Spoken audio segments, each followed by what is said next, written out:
I was working in the script department, and Bill Ward, the programme controller, said, "I've got to have a children's programme. Go away and think of something, find a writer, whatever." And I thought, I must be able to think of a children's programme, and Timeslip just arrived in my head. Sitting at home feeling sorry for myself, recovering from flu, being home from school, and the phone ringing, and it being Martin Lismore, an associate producer at the BBC, who had worked on my first job, Germinal, a BBC Two classic serial, to warn my mother that ATV had been on the phone to the BBC to try and find out who Spencer Banks was, because they were auditioning for a children's serial. And in his own words, these people tend to move off the mark rather quickly, and that they could well be on the phone. My mum wasn't terribly impressed, but we did get the phone call from John Cooper, the producer of Timeslip, and that led to an audition with John and Monty Lyon, ATV's resident casting director. And my teacher, who was an actor himself, one of his ex-pupils was working at an agency, a theatre agency. And it just so happened that he'd heard about the auditions for Timeslip.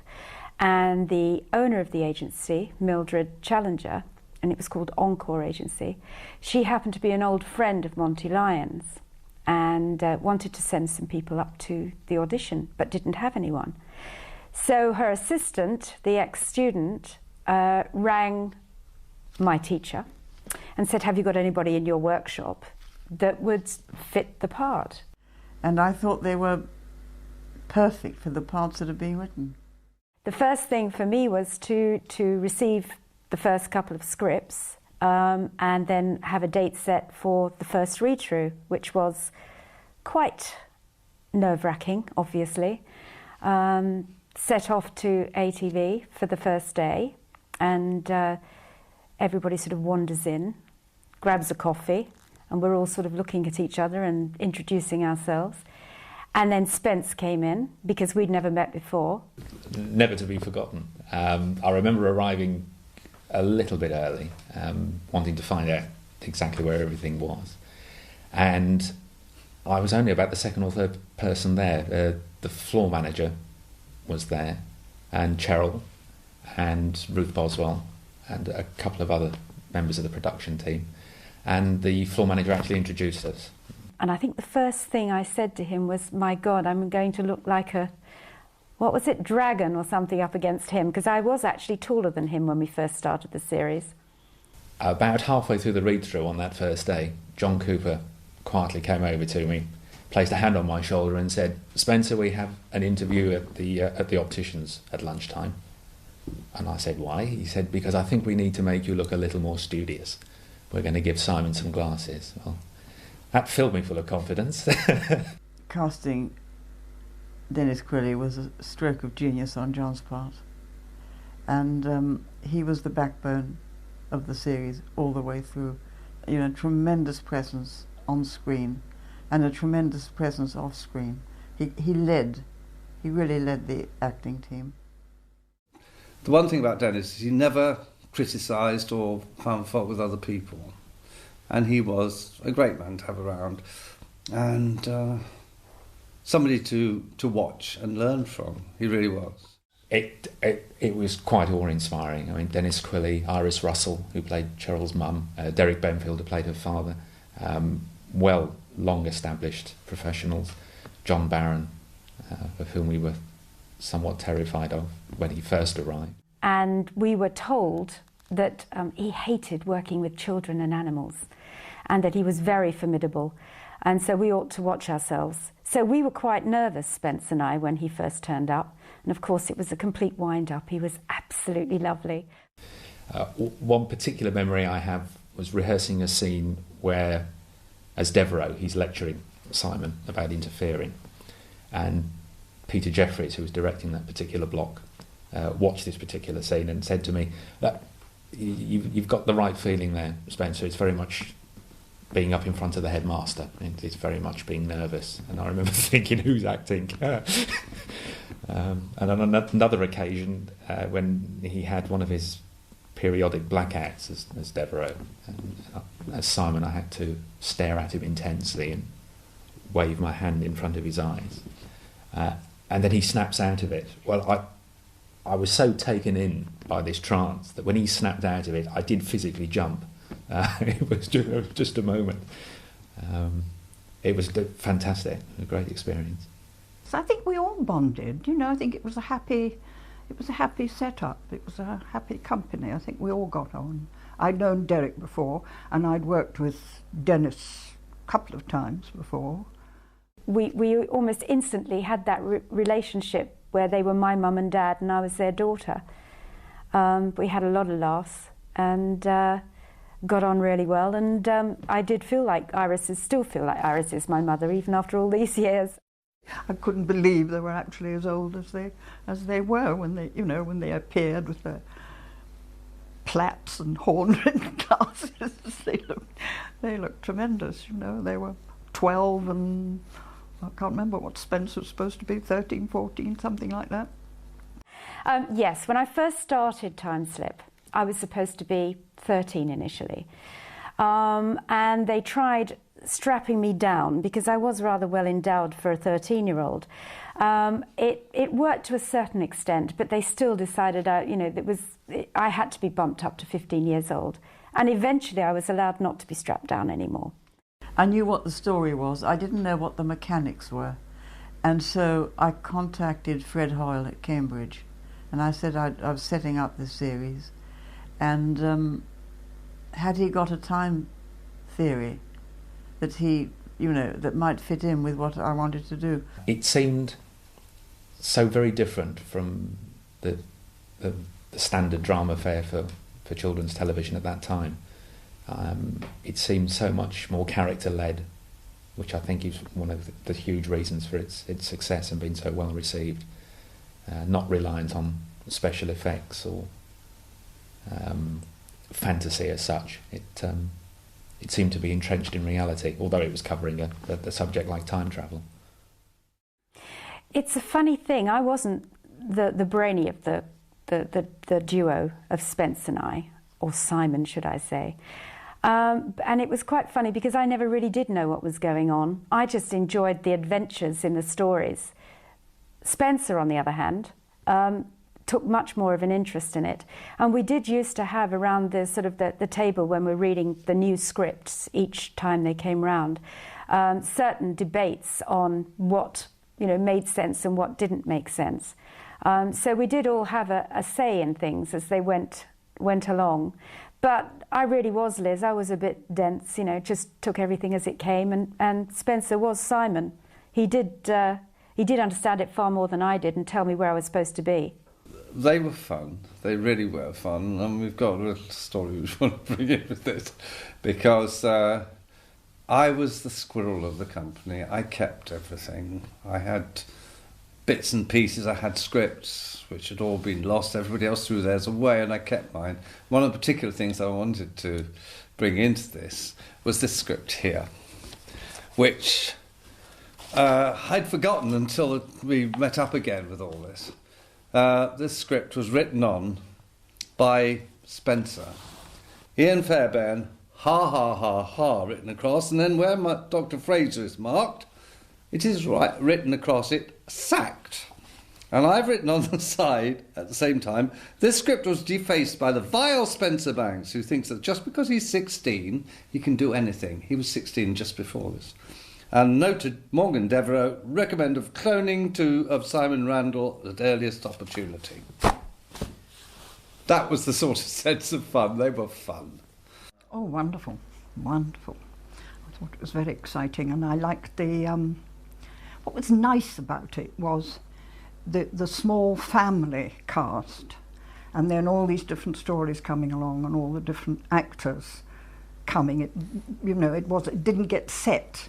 It had no time to get, a sort of set cast doing the same thing, because there was always somebody new coming in, which made it exciting, and actors that you worked with before, and it was fun.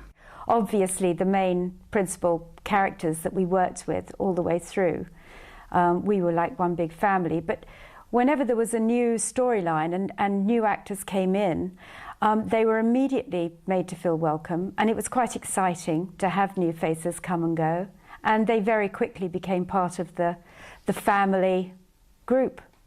John Barcroft, who I remembered vividly from the Forsyte saga, who again was great fun. Bit of a giggler. There were one or two occasions where I could barely look at him in rehearsal. I had one or two lines I was having particular problems with, and for some obscure reason the rest of the cast seemed to find it amusing as well. And I remember on one occasion thinking I got it right, and John was pretending to read a newspaper, and I could see it shaking in the rehearsal. I knew he was having a good old giggle behind it. I love it, because Fraser was the less bad, but he wasn't a thoroughly nice person altogether. But he did have a slight sense of humour, which Alpha 4 didn't have. But Alpha 4 is more fun in a sense to play as a villain, and he had all sorts of little characteristics, like always when he was doing any dramatic move, he'd always use the fingers very tight stretched, bang them on the desk as he went. Whereas Fraser was a more normal person, sort of, I think. To be fair, I mean, the major credit goes to Peter Jeffries, who directed that block, who looked for every opportunity to get some comedy value out of the two versions of Simon. Oh, that was great. I couldn't wait to meet Mary. And Mary was just a fantastic character. She was so funny. She was also obviously a very talented dancer and singer, and she was working with Danny LaRue while she was doing Timeslip with us as well. There's a famous sequence where Beth, played by Mary Preston, is hysterical with laughter because you see 2957 for the first time on the video screen in the hut, and as he comes through the clearing, David took his glasses off in a particular way, and then they cut to Simon, and I take my glasses off in almost a similar fashion, and it was a great cliffhanger to the end of that episode. After her last show, we'd arranged to go down to Danny's and see her, a whole table full of us, and it was all arranged. And when she finished her last scene, we were going to be seeing her in a few hours, but she didn't know that, and I should have remembered that. And so I just sort of said, cheers, love, thanks. And it was just a sort of no huggies and thanks and like, and I think she thought, is that all? You know, I'm not going to see him again. And then she saw us that night, and she made her entrance, did a spin, and there we all were. She was a brilliant girl, and I was very, very proud to be considered to be her when I'd be grown up. Originally I think we were obliged to do 13, but ATV was quite taken aback because it was so successful. So when we were about 2/3 of the way through, Bill Ward called me into his office and said, we want another story. They contacted us again to say there were moves afoot to extend it to 26, and would we be available for 26 rather than 13? Well, the first decision took 30 seconds, that took about 15. I was only booked for 6 episodes, and it wasn't until I was doing the last episode of the burn-up that I knew I was actually going to be doing the last 6, because they decided to use the character who'd been a clone in the burn-up should become, that we went back to the original character from whom he was cloned, hence Dr. Fraser was formed.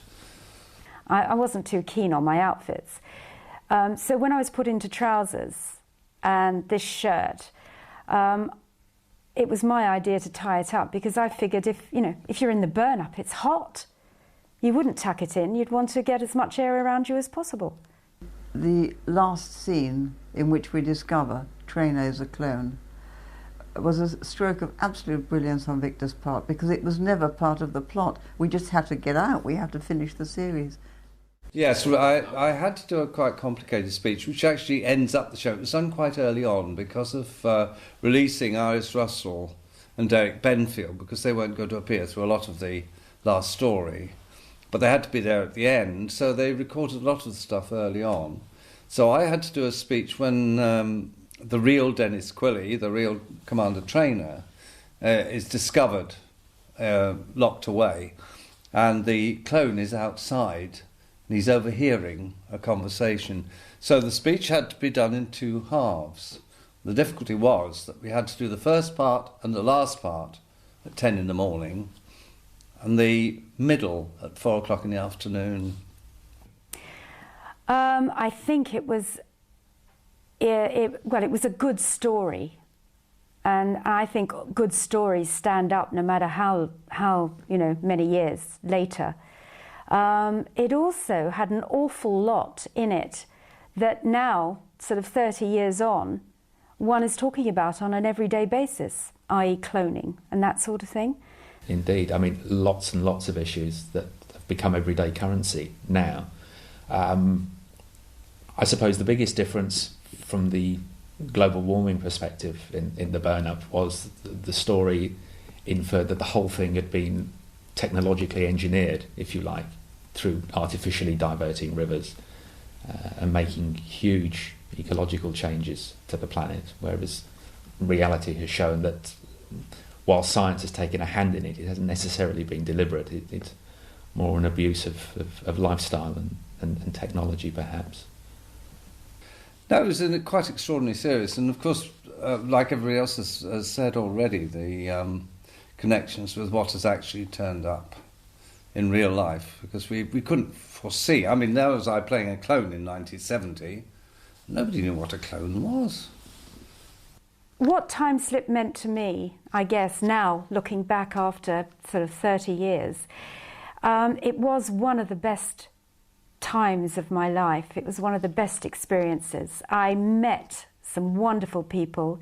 I gained a best friend who is still my best friend. And since then, I just can't believe that I'm still sitting here talking about Timeslip, which was so long ago, and having met more and more good friends. So it's just getting better and better. It's not really gone away. I love it.